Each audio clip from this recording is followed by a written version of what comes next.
Dios les bendiga, soy el obispo Hugo Alfonso Montesinos.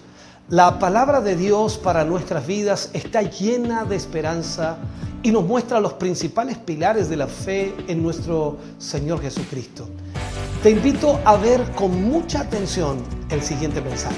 Esperamos que esta palabra pueda bendecir y fortalecer tu vida. Te invito a ver el mensaje de Dios. Primera de Corintios capítulo 9, versículo 1 al 7.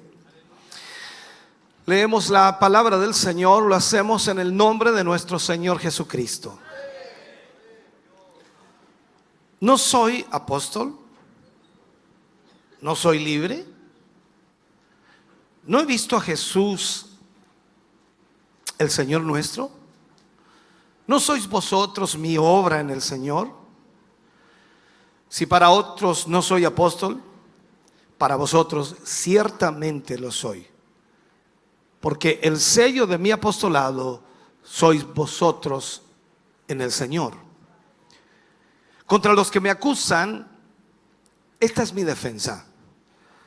¿Acaso no tenemos derecho de comer y beber? ¿No tenemos derecho de traer con nosotros una hermana por mujer, como también los otros apóstoles y los hermanos del Señor y Cefas? ¿O solo yo y Bernabé no tenemos derecho de no trabajar? ¿Quién fue jamás soldado a sus propias expensas? ¿Quién planta viña y no come de su fruto? ¿O quién apacienta el rebaño y no toma de la leche del rebaño? Les invito a orar. Padre, en el nombre de Jesús vamos ante su presencia. Te pedimos y te rogamos, Señor, que al ministrar hoy esta palabra, cada uno de tus hijos y de tus hijas pueda, Señor, abrir su mente y corazón para recibir de ella. Enséñanos a través de esta palabra, edúcanos a través de esta palabra y guíanos, Señor, a través de esta palabra. En el nombre de Jesús te pedimos en esta hora y momento, Señor, que tu gracia divina esté sobre cada uno de tus hijos y sobre cada una de tus hijas. Mueve tu mano, Señor, y trae bendición. Lo pedimos en el nombre glorioso de Jesús. Amén y amén, Señor. Fuerte ese aplauso de alabanza al Señor. Puede sentarse, Dios le bendiga. Hoy hablaremos acerca de los derechos de un apóstol. Los derechos de un apóstol. Este es un tema que, por supuesto, para muchos no sea tan interesante, pero creo que es muy bueno conocerlo, saberlo, entenderlo, porque aquí es donde, de alguna forma, el apóstol Pablo pone las bases de lo que implica servir a Dios y de la manera en que se debe servir a Dios en cuanto a el área económica. Estamos estudiando en forma ordenada o sistemática, como también se le dice, este hermoso libro que Pablo escribe a los Corintios, Primera de Corintios. Entramos a la lección número 11 del capítulo 9 de Corintios y tomaremos, por supuesto, hoy la primera parte de este capítulo.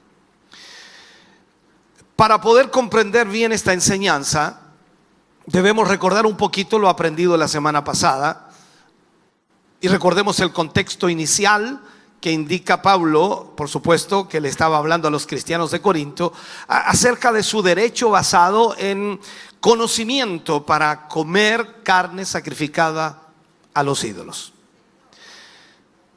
Pablo lo que hacía aquí era en realidad pedirles dejar de lado su derecho de comer carne sacrificada a los ídolos, tal y como él también había dejado de lado sus propios derechos como apóstol. Pero Pablo también usará la ocasión, por supuesto, para defender su posición apostólica ante los cristianos de Corinto que dudaban de esa posición apostólica.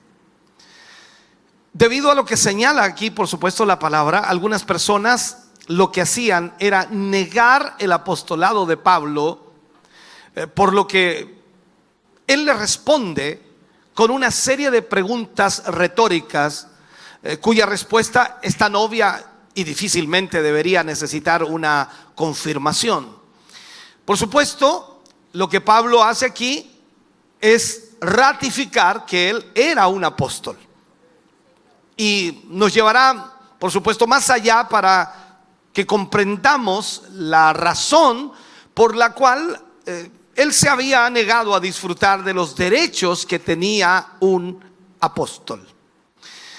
En Corinto existía un grupo de creyentes que negaba el apostolado de Pablo y aseguraban incluso que la razón por la cual no creían o no recibía Pablo, en este caso el apoyo económico, era porque no tenía un genuino ministerio.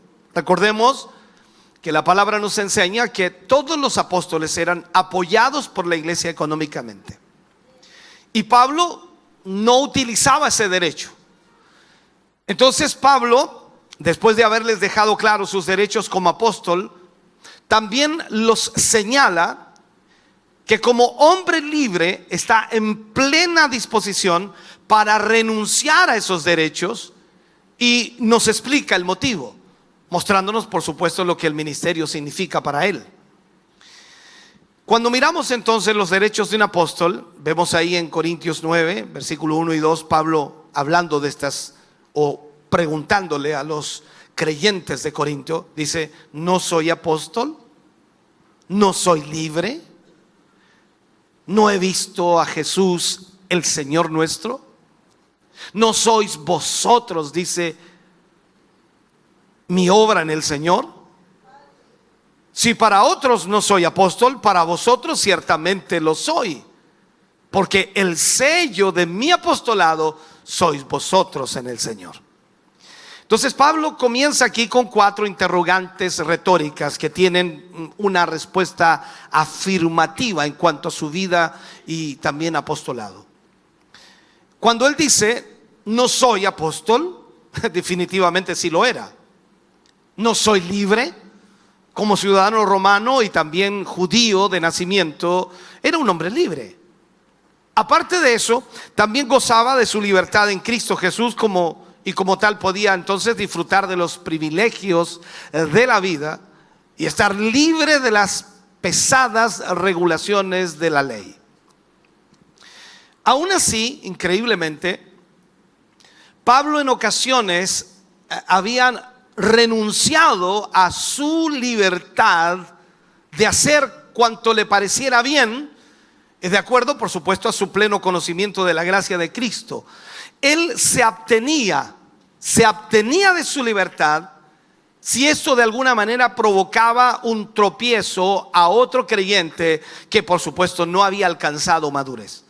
O sea, Pablo caminaba, en otras palabras, con mucha cautela y cuidado en la obra del Señor, con tal de no ser piedra de tropiezo para nadie. Luego Pablo vuelve a preguntar: ¿no ha visto a Jesús el Señor nuestro? Algunas personas, recuerde usted, negaban que Pablo fuese apóstol por el hecho de que no había estado con Jesús durante su ministerio en esta tierra, y por ende entonces no podía ser llamado apóstol. Ese era el enfoque que ellos tenían. Mas Pablo pone en Hechos capítulo 9, versículo 3 al 5, y todo lo hemos leído alguna vez, dice: mas yendo por el camino, aconteció que al llegar cerca de Damasco, repentinamente le rodeó un resplandor de luz del cielo, y cayendo en tierra, oyó una voz que le decía: Saulo, Saulo, ¿por qué me persigues? Él dijo: ¿quién eres, Señor? Y le dijo: yo soy Jesús, a quien tú persigues. Dura cosa te es dar coces contra el aguijón. Posiblemente entonces en Corinto se había levantado un grupo de personas que negaba el ministerio apostólico de Pablo. Sin embargo, su llamamiento por el Señor es algo incuestionable. El Señor lo llamó, y eso nosotros lo sabemos perfectamente bien. Aquel día en Damasco para Pablo marcó por supuesto la vida completamente, y la marcó para siempre, convirtiéndose de un perseguidor de la iglesia se convirtió en un perito arquitecto. Y puedo decir, en su perito arquitecto. El Señor Jesús entonces lo confirmó con sus palabras a Ananías. Recuerde usted que Dios le habló a Ananías. Aquí se junta otra evidencia de que Dios lo llamó. El discípulo que envió, por supuesto, a orar el Señor por Pablo para que recibiese la sanidad de su ceguera, de la vista que él había perdido. En Hechos 9, 15 y 16 dice: el Señor le dijo: ve, porque instrumento escogido me es este para llevar mi nombre en presencia de los gentiles y de reyes y de los hijos de Israel, porque yo le mostraré cuánto le es necesario padecer por mi nombre. Más tarde entonces el Espíritu Santo confirmaría su apostolado para que iniciase su ministerio. Vamos viendo la escritura, Hechos 13:2. Ministrando esos al Señor, dice, y ayunando, dijo el Espíritu Santo: apartadme a Bernabé y a Saulo para la obra a que los he llamado. O sea, más que calificado para ser un apóstol, llamado por el Señor. Finalmente, el último sello de su apostolado eran los corintios mismos, ya que ellos eran el resultado de su obra apostólica durante su segundo viaje misionero. O sea, él fue el que levantó, instauró la iglesia de Corinto, y tuvieron más razones que la mayoría para saber que Pablo era realmente un apóstol genuino, ya que ellos habían visto su obra muy de cerca, conocido muy de cerca su ministerio. Lo vemos ahí en 1 Corintios capítulo 9, versículo 3 al 7. Él dice: contra los que me acusan, esta es mi defensa. ¿Acaso no tenemos derecho de comer y beber? ¿No tenemos derecho de traer con nosotros una hermana por mujer, como también los otros apóstoles y los hermanos del Señor y Cefas? ¿O solo yo y Bernabé no tenemos derecho de no trabajar? ¿Quién fue jamás soldado a sus propias expensas? ¿Quién planta viña y no come de su fruto? ¿O quién apacienta el rebaño y no toma de la leche del rebaño? Entonces los argumentos de Pablo, lo vemos aquí, van dirigidos contra sus acusadores. Y él lo dice claramente: contra los que me acusan, esta es mi defensa. La palabra griega utilizada aquí se traduce como apología, la defensa, apología. La cual era, por supuesto, una palabra técnica usada en los tribunales en aquel entonces. Y cuando alguien presentaba sus argumentos frente a la corte o frente a las personas en contra de los que le acusaban de un delito, él hacía su apología, su defensa. Así Pablo entonces presenta su apología delante de aquellos que afirmaban que él no era un apóstol genuino. Inicialmente, el apóstol comienza argumentando en contra de aquellos que basaban sus falsas acusaciones en el hecho de que Pablo no hacía uso de los derechos que gozaban los otros apóstoles. Al preguntarles, él dice: ¿acaso no tenemos derecho de comer y beber? No se refiere, por supuesto, tanto a comer de lo sacrificado a los ídolos, sino más bien el derecho de, como apóstol fundador de la iglesia de Corinto, él podía comer y beber mediante la ayuda de ellos, o sea, mediante lo que ellos le pudieran dar para poder hacerlo. Seguramente en Corinto existían otros ministros que vivían de las ofrendas de la iglesia, pero Pablo había renunciado a ello. No obstante, eso no significaba que no tenía el derecho a hacer uso de ese beneficio que le correspondía. También dice entonces que no por el hecho de que no tuviera una esposa como la tienen los otros apóstoles, significaba que no sea un auténtico apóstol. Él dice: no tenemos derecho de traer con nosotros una hermana por mujer, como también los otros apóstoles y los hermanos del Señor y Cefas. A lo mejor Pablo consideraba su ministerio tan importante que quería invertirle todo el tiempo máximo, todo su esfuerzo, como un hombre soltero. Eso tenía también algo de sentido, ya que no estaba limitado en cuanto a cumplir responsabilidades como esposo, o como padre en el futuro, sino que estaba dedicado netamente al ministerio. Sin embargo, algunos decían que por el hecho de no estar casado, no podía desempeñar su ministerio. Además de esto, algunos concluían en que Pablo sabía que no era un apóstol genuino, ya que no se atrevía a vivir de las ofrendas de la iglesia, y por ello entonces se veía en la necesidad de trabajar. Ese era el comentario que hacían de él. Entonces él dice: ¿o solo yo y Bernabé no tenemos derecho de no trabajar? Aquí menciona a Bernabé, otro apóstol que por supuesto con quien inicia sus viajes misioneros, y les dice a sus lectores de Corinto que ambos tenían derecho a no trabajar para dedicarse por completo a la obra del Señor. No obstante, Pablo había decidido trabajar, y fue en Corinto donde conoció a 2 discípulos con los cuales se dedicó a la fabricación de tiendas. Cuando usted va al libro de Hechos, capítulo 18, versículos 2 y 3, dice: y halló a un judío llamado Aquila, natural de Ponto, recién venido de Italia, con Priscila su mujer, por cuanto Claudio había mandado que todos los judíos saliesen de Roma. Fue a ellos, y como era del mismo oficio, mire esto importante, se quedó con ellos y trabajaban juntos, pues el oficio de ellos era hacer tiendas.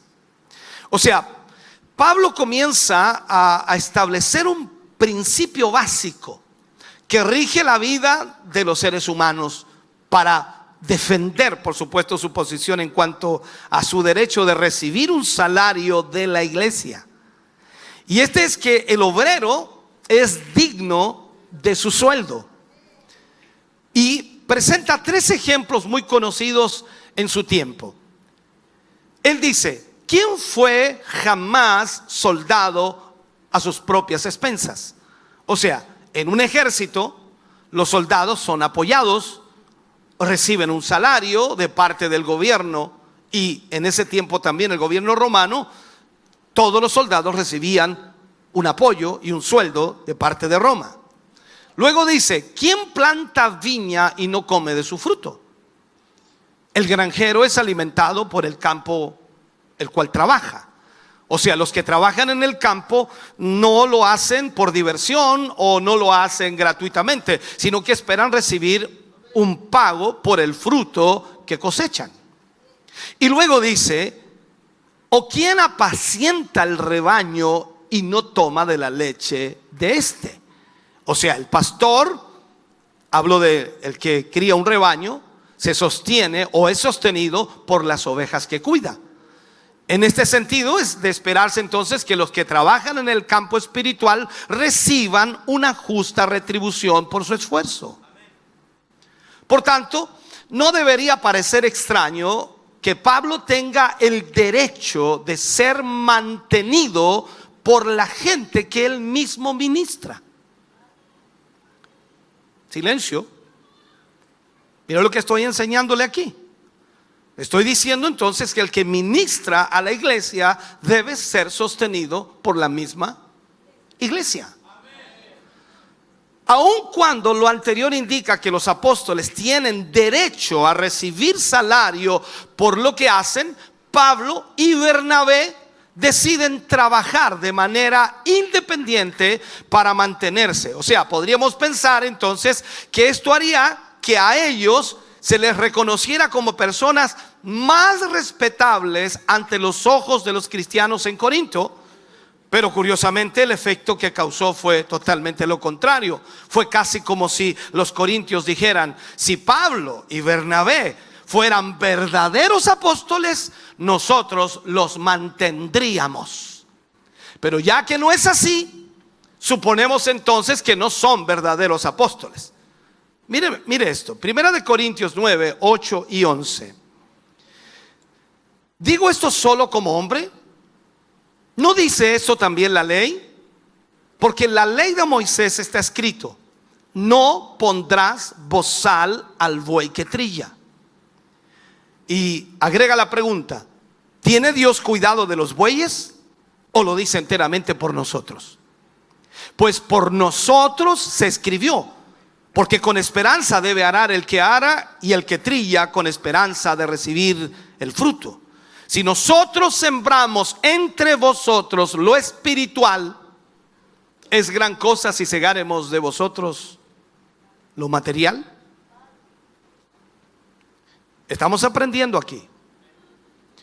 Entonces el apóstol está decidido a mostrar que como ministro del evangelio tiene derecho a vivir del evangelio, tal y como lo hace el soldado, tal y como lo hace un agricultor, tal y como lo hace un ganadero.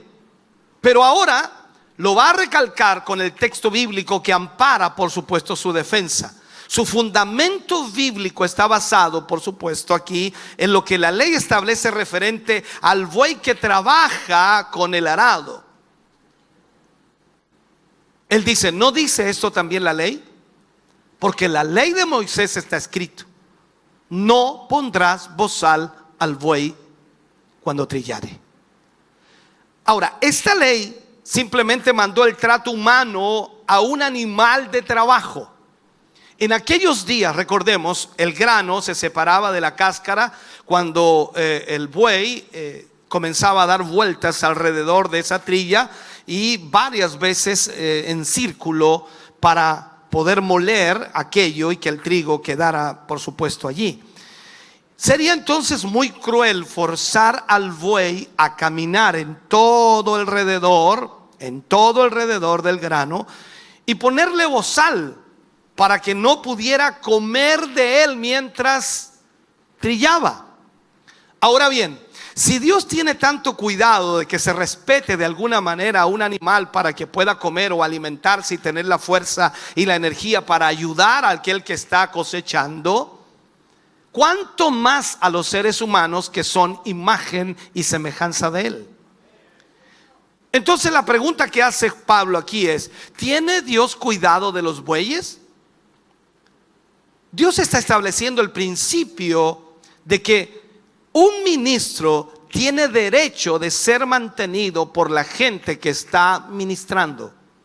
¿Estás oyendo? Así que cuando alguien te diga, el pastor pide dinero, o sea, él tiene que vivir de nosotros, límpiate la boca primero y lee lo que la Biblia dice. La Biblia dice que el ministro debe ser mantenido por aquellos que él ministra.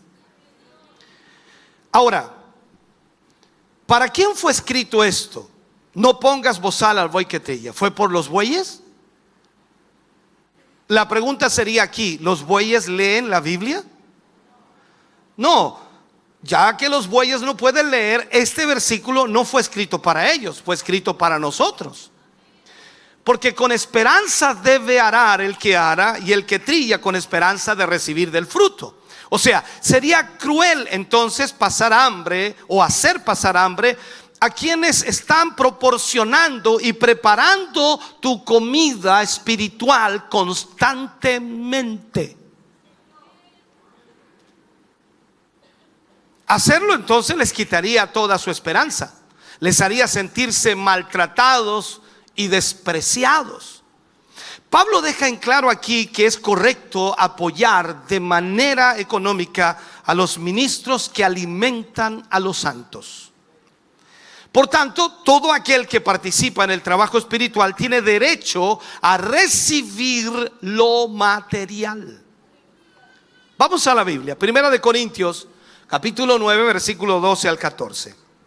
Si otros participan, dice, de este derecho sobre vosotros, ¿cuánto más nosotros? Pero no hemos usado, dice Pablo, no hemos usado de este derecho, sino que lo soportamos todo por no poner ningún obstáculo al evangelio de Cristo. Y sigue diciendo: ¿no sabéis que los que trabajan en las cosas sagradas comen del templo?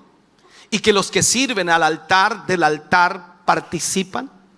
Así también ordenó el Señor a los que anuncian el evangelio que vivan del evangelio. ¿Es difícil de entender eso? No, creo que no. Al parecer existía en Corinto otros ministros que se beneficiaban de la contribución económica de la iglesia, pero Pablo había decidido no hacerlo, aunque como el fundador, por supuesto, tenía mayor derecho que los demás. Si otros participan de este derecho sobre vosotros, dice Pablo, ¿cuánto más nosotros? Entonces, con esta decisión el apóstol quería evitarles cualquier carga, ya que lo único que le preocupaba era la edificación de la iglesia misma, y jamás permitiría que sus derechos o libertades fuesen un obstáculo para ello. Aquí vemos entonces el verdadero corazón de Pablo, pegado a la palabra. Y como dice alguien ahí, si fuera pagado o sin pagar, eso a él no le importaba.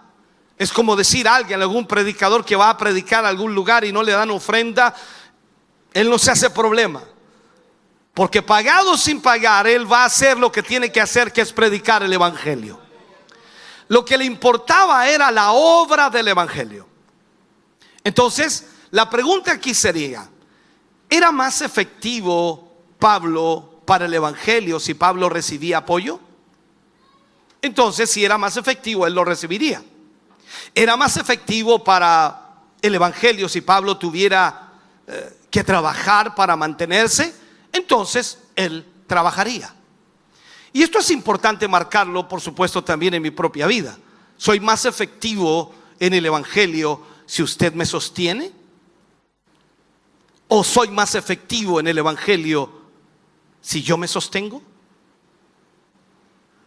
Esto es importante. Algunas personas me han preguntado, pastor, supe que usted formó una empresa. Sí. ¿Dónde termina la empresa? Aquí. En esto. En todo esto. Todos los recursos están ahí. Entonces, ¿soy más efectivo si usted me mantiene o si yo me mantengo? Debemos entender, hermano querido, que cuando la palabra de Dios nos enseña, hay cosas que para nosotros pueden ser un poco raras y extrañas. Entonces Pablo decidió no usar su derecho de ser mantenido, sustentado por la iglesia, y prefirió trabajar para poder llevar más allá el evangelio de la mejor forma y correcta.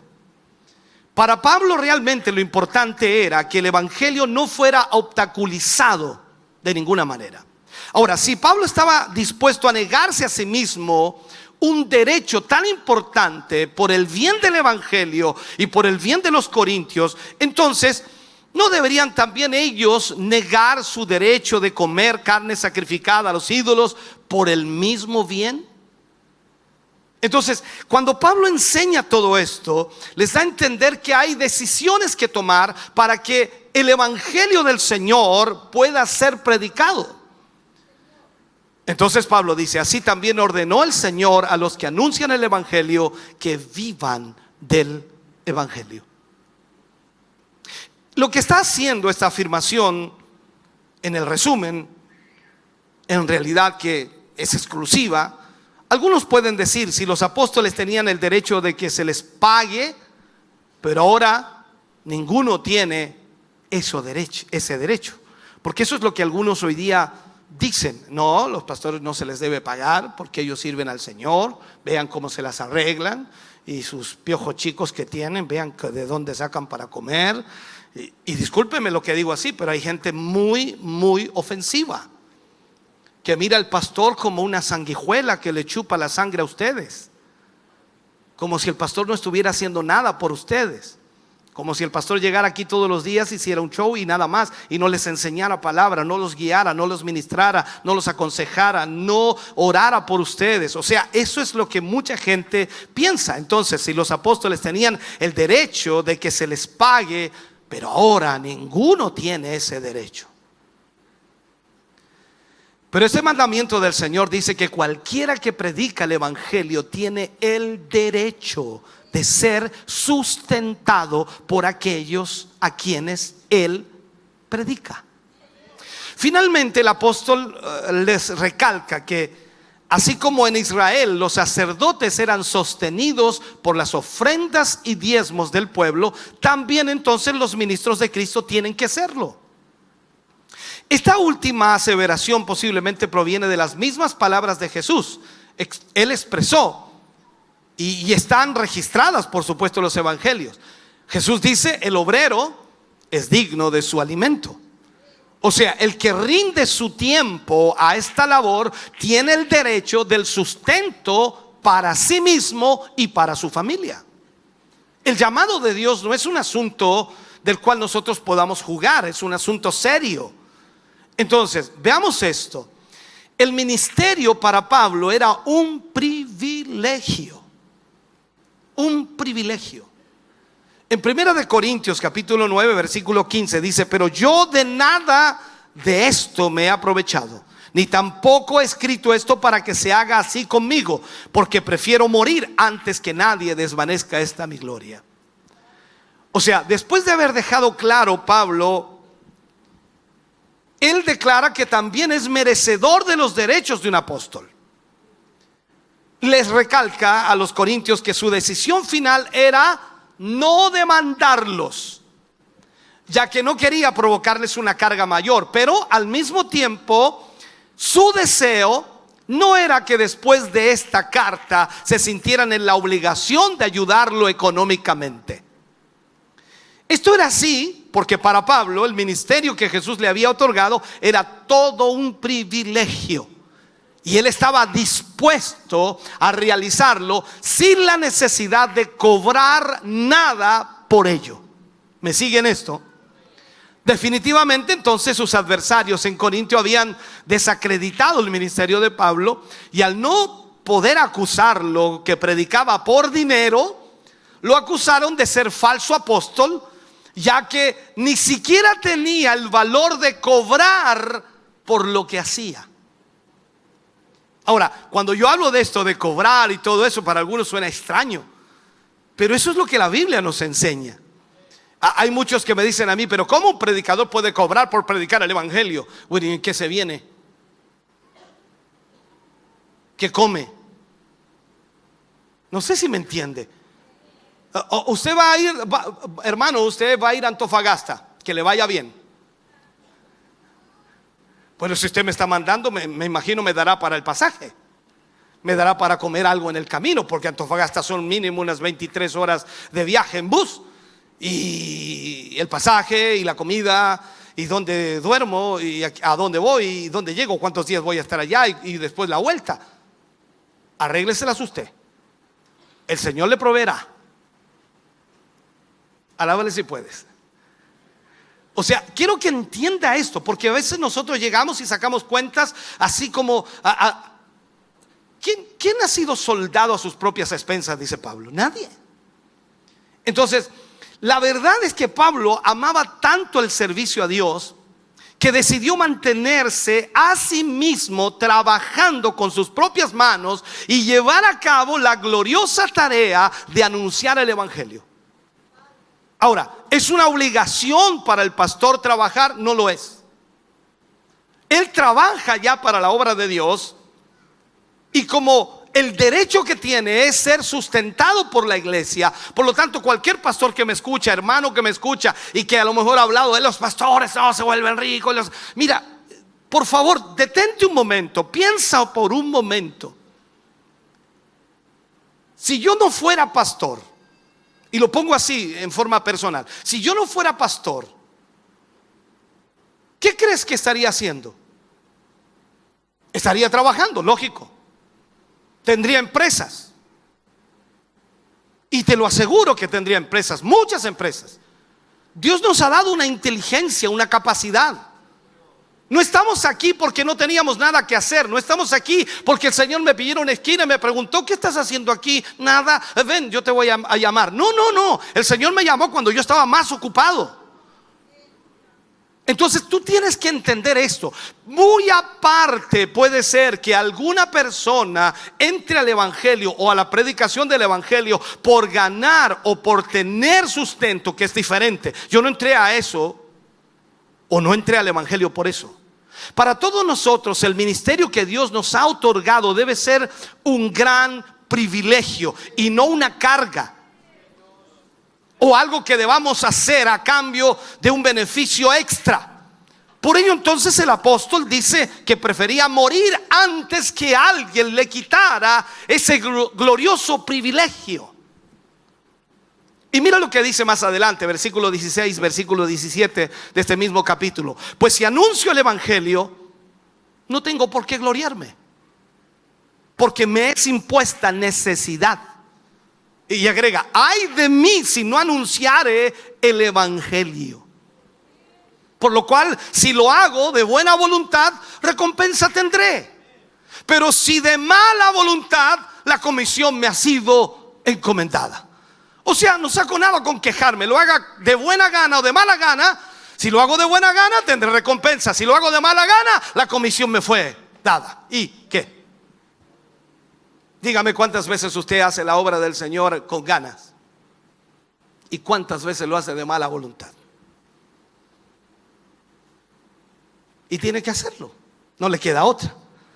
Entonces, aparte de ser un privilegio, el ministerio para Pablo era también una comisión. Si bien es cierto que se gozaba en su tarea de anunciar el evangelio, por otro lado, era el deber que tenía para realizarlo. O sea, tenía que hacerlo.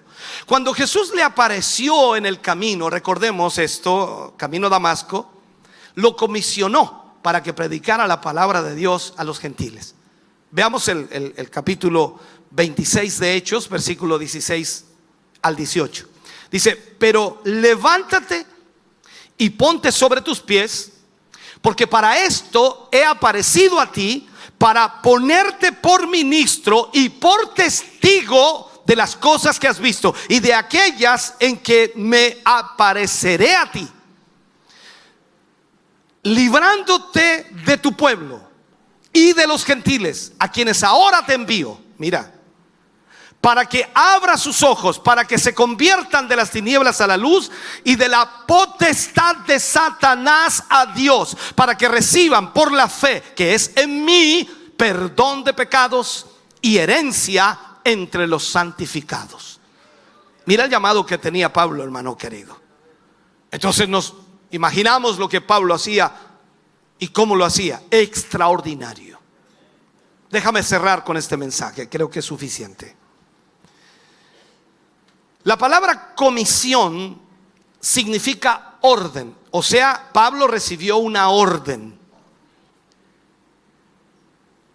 Recibe también, aparte de la orden, la capacidad que una persona da por escrito. O sea, el Señor viene, lo llama, le da una orden y le entrega, por supuesto, la capacidad para que Él lo haga, la autoridad.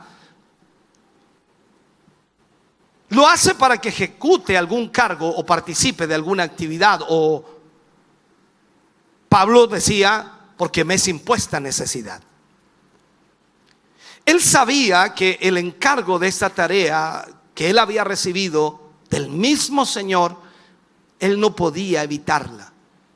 Y por eso dice, ay de mí si no anunciare el evangelio. El ministerio de Pablo no solo era un asunto de elección o ambición personal. No es que él haya decidido seguir al Señor. Recuerde que Pablo era perseguidor de la iglesia. Por lo tanto, en ningún momento tiene que habérsele pasado por la mente siquiera, me gustaría ser un ministro de Cristo. Él odiaba a Cristo. Por lo tanto, debemos entender que cuando Jesús lo llamó, la cosa se tornó diferente. Era algo a lo que había sido llamado a hacer, algo que tenía que hacer. Él fue llamado a predicar y se sentía motivado a cumplir ese llamado. Como Pablo, muchos siervos de Dios sienten también esa misma necesidad de anunciar la palabra, su palabra, y no pudieron renunciar a ello. Amós hablaba de lo imposible que era para un profeta callar cuando Dios hablaba. Recordemos lo que dice: si el león ruge, ¿quién no temerá? Si habla Jehová el Señor, ¿quién no profetizará? Incluso Jeremías no pudo dejar de anunciar la palabra de Dios, aun cuando tenía problemas por hacerlo. Jeremías exclama: y dije de esa manera, no me acordaré más de él, ni hablaré más en su nombre. No obstante, había en mi corazón como un fuego ardiente metido en mis huesos. Traté de sufrirlo y no pude. Los apóstoles decidieron obedecer el llamamiento de Dios a predicar el evangelio, en vez de cerrar sus bocas por medio o por miedo, a las amenazas de los judíos. Ellos lo dicen claramente. Llamándolos, les intimaron que en ninguna manera hablasen ni enseñasen en el nombre de Jesús. Mas Pedro y Juan respondieron: juzgad si es justo delante de Dios obedecer a vosotros antes que a Dios, porque no podemos dejar de decir lo que hemos visto y oído. Por ello Pablo había obedecido y cumplido diligentemente con su comisión. Para él entonces, para Pablo, su ministerio era un verdadero privilegio que cumplía sin esperar ninguna recompensa monetaria. Pero por el otro lado, él estaba consciente que era una comisión que había recibido y estaba obligado a hacerlo, por lo cual si lo hago de buena voluntad, recompensa voy a tener, y si lo hago de mala voluntad, la comisión me ha sido encomendada. O sea, no puedo escapar de esto. El apóstol Pablo se dedicó a cumplir el llamado de Dios con todas sus fuerzas, con toda su alma.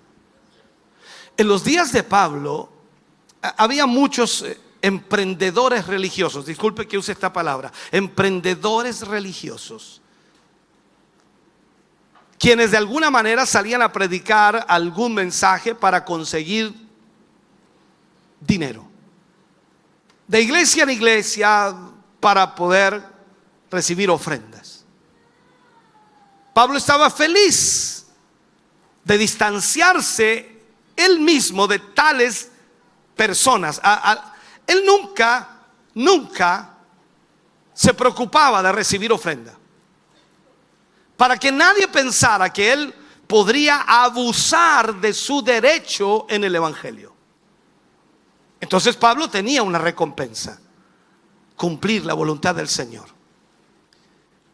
Entonces, ¿qué derechos está dispuesto usted a sacrificar por causa de Jesús?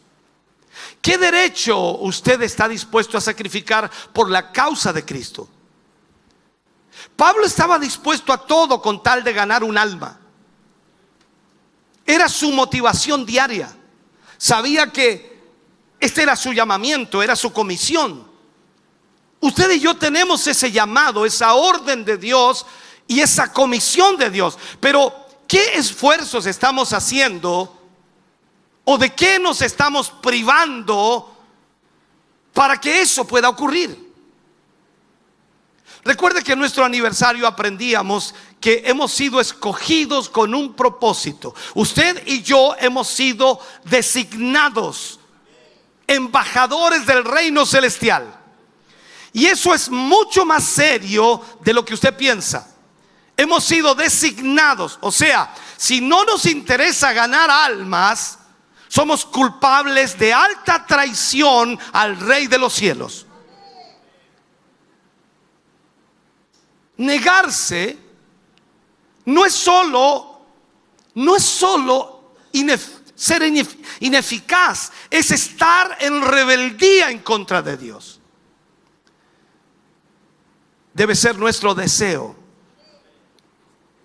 Y mi deseo es animarte a que, como el apóstol Pablo, tengamos ese deseo y anhelo por esforzarnos, por sacrificarnos, por amor a aquellos que aún no tienen a Cristo, por los que no han llegado al conocimiento de la verdad.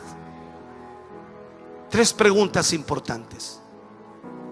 ¿Quieres ganar almas para Cristo? ¿Qué es lo que te detiene a hacerlo? Podrías decir hoy: Señor, con tu ayuda me esforzaré por ganar al menos un alma para ti en lo que queda de este año.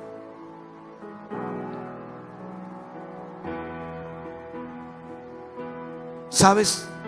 La necesidad más grande que hoy tiene la iglesia es que la gente comprenda el llamado que Dios nos ha hecho, la responsabilidad que Dios nos ha entregado para cumplir el propósito del Señor. Quiero que te pongas de pie, por favor.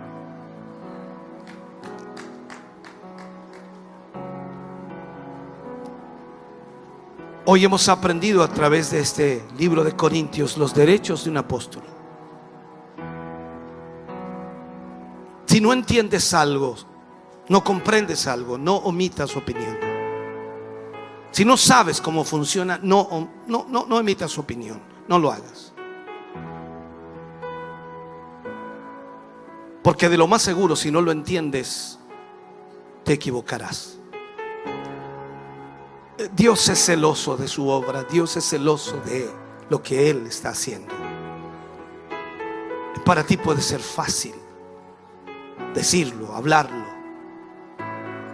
pero Dios conoce perfectamente los corazones de los hombres,